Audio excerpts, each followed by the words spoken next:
Well, I've got a 2017 Ford C-Max here. It is a plug-in hybrid.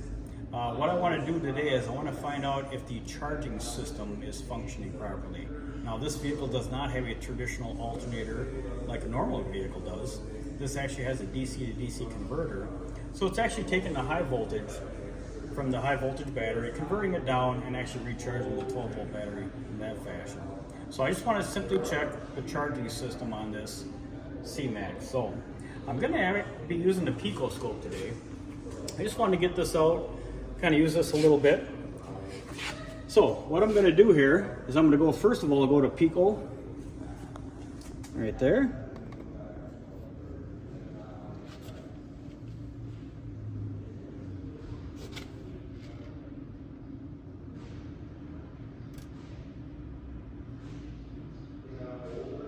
All right, and it comes up with this menu, and these are basically guided tests. So I'm going to choose starting and charging system.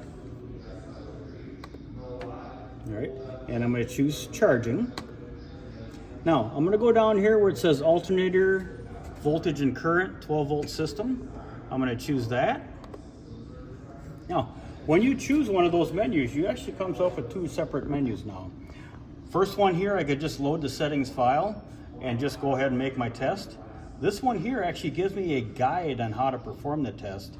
You know, a lot of times I do like to choose that first just to review the settings and just how to perform the test. So I'm going to choose guide and settings file. And what it brings up is this page right here. It basically just shows me how to perform the test, how to do my hookup here. I'm going to take 2 leads to the battery and an amp clamp around the battery terminal.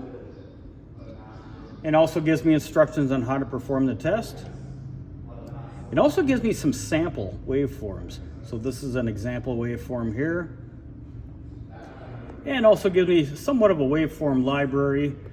This particular one's an example of a before and after of a defective alternator. Now again, this vehicle does have a DC to DC converter, so our waveform isn't going to look exactly like that. So, all right, so I'm familiarized myself with the hookup, and I'm going to go ahead and hook up now. You're probably wondering why I already have a reading on the screen. Usually on a PICO Scope, what they'll do is they'll give you a sample waveform on the screen before you do anything. So that's just a sample right there. So all I'm going to do is make my connection to the battery, positive, negative leads.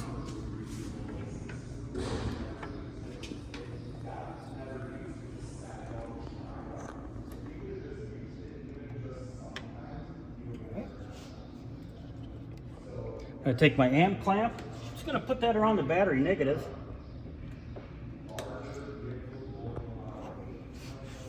All right, then I'm going to go back to the screen here. I'm going to go ahead and I'm going to hit running.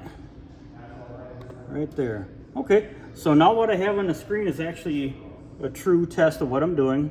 Now, right now the vehicle is off, so I'm going to go ahead and power the vehicle up.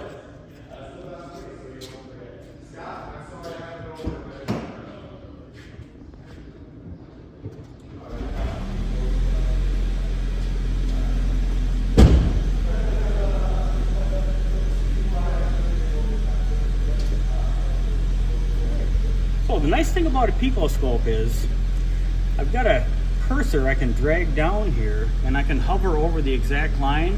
It'll actually come up with a reading of exactly what the voltage is. So I'm going to grab this cursor, drag it down over the top of that voltage. And right now my charging system voltage is actually at 14.73 volts, which is good. Now right down here is my charging system current. I'm going to grab my cursor right here. I'm going to drag that down to see what my actual charging system current is right now. I'm just going to put it right in the middle. Right now I'm charging at about 34 amps. Now the battery was low this morning. That's why I'm going through this test. The vehicle's been sitting for a few weeks, so that's why I believe is the battery was low.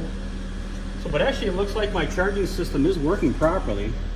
I'm going to go in the vehicle, I'm going to turn on the blower motor, I'm going to operate some of the higher loads. I just want to make sure that the charging system can keep up with those loads.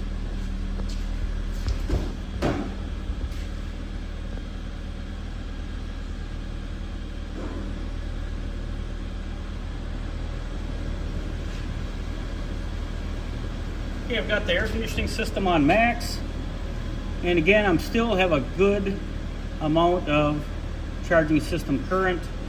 I'm still charging at 30 amps, 14.7 volts. So I'd say we have a pretty good charging system. Again, this is a plug-in hybrid. This is not a traditional belt-driven alternator. This uses a DC to DC converter to charge the 12-volt battery. So, all right, thank you.